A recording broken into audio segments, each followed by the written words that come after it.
skiers, it's Bob with SkiEssentials.com. Welcome to our 2024 ski test. We got a Fischer Transalp 98 CTI for you today, and this ski has an interesting fit within the lineup. It's not exactly a hybrid version of an existing alpine ski. You know, there's no Ranger 98 anymore, so it's not like they're taking their free ride ski and lightening the load. This is definitely a new ski, new mold.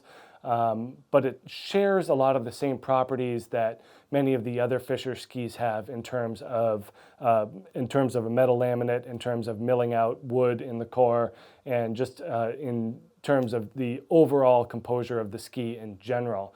So Transalp certainly fits more into the touring side of the spectrum versus a hybrid version of a ski like we've seen with Nordica Enforcer Unlimited or Blizzard Hustle. This one certainly fits more to that touring side. You know, the general idea is that you're going to be pairing it with a lighter weight touring binding and boot combination as opposed to a more hybrid style, shift or an alpine boot with a walk mode or anything like that that is a little bit heavier. You know, the goal here is to lighten the load, increase the uphill efficiency, and then Fischer does a great job at borrowing some of the technologies in their downhill skis in order to improve that relevant performance when you get to the top of the mountain. You know, that's the whole point, is you get out there in the backcountry and you've got, your downhill left in front of you, and you need something that performs in that avenue too. So it's great to kind of split and mix and blend the uphill efficiency with the downhill performance, and these Transalp 98 CTIs do a very nice job of that. They are built with their AirTech TI wood core. So what they're doing here is they're taking their wood core and they're basically milling stringers out of the wood as opposed to placing stuff in the wood. So by reducing the overall wood, but they're still leaving vertical spaces in that core, they're lightening the load without taking away too much of the structural integrity of the ski. So it's a smart way of keeping everything kind of intact while reducing the weight. And then they use carbon stringers, vertically placed carbon stringers throughout to increase the stiffness, increase the performance without boosting the weight too much.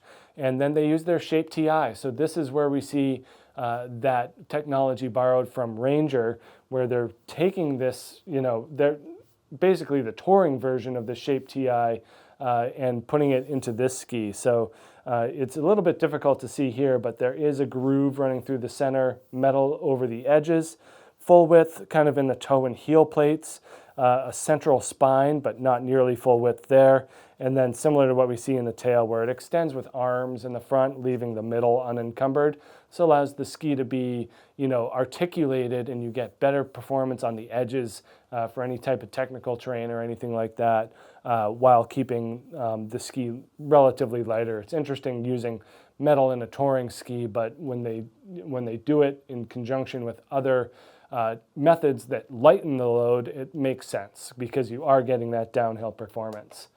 176 here, and we're on the scale at 1,489 grams. So below that 1,500 gram threshold that we kind of mythically talk about as being touring capable, but not too much far below. So it is still kind of on, there are lighter skis out there, I guess I should say, if you're looking for that pure uphill efficiency. But when you're trying to blend, this is a good place to be. But that carbon ends up being, pretty stiff. We see this a lot with touring skis where they just kind of have this stiffer flex. And that's a good thing, especially if you need that edge grip in deeper snow. And when you're going uphill, if your ski is too flexible, it'll sink in and you're not as efficient in a skin track. And then from a footprint and profile standpoint, there are a lot of Ranger notes to it, especially in the tip here. We do get that nice positive camber underfoot. And then, the shovel really, it looks like a Ranger 102 with kind of this flatter, more squared off shovel, decent amount of taper, and certainly a pretty good amount of rocker on this thing. For a 98, that's going to make it float pretty well, especially when combined with that lighter weight.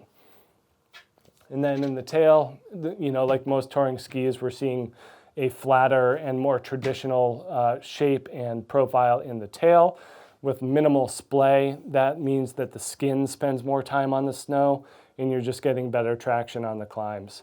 So while it's not the most playful in terms of turn exit, there's certainly more playful touring skis out there.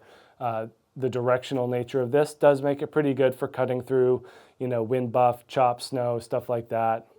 So that's kind of where the benefit of that flatter tail comes through. But, given the stiffness of it and kind of that traditional nature of the tail shape, it's not the most playful ski in soft snow. So just something to keep in mind. But overall, great entry into the touring world here from Fischer. We've seen them do great work before, and they certainly have lighter skis, more randonnée-oriented stuff. But this is kind of in that middle ground where you're looking for downhill performance to accompany that uphill efficiency. So make sure you check out this Fischer Transalp 98 CTI here at skiessentials.com, and we will see you out there on the hill. Bye.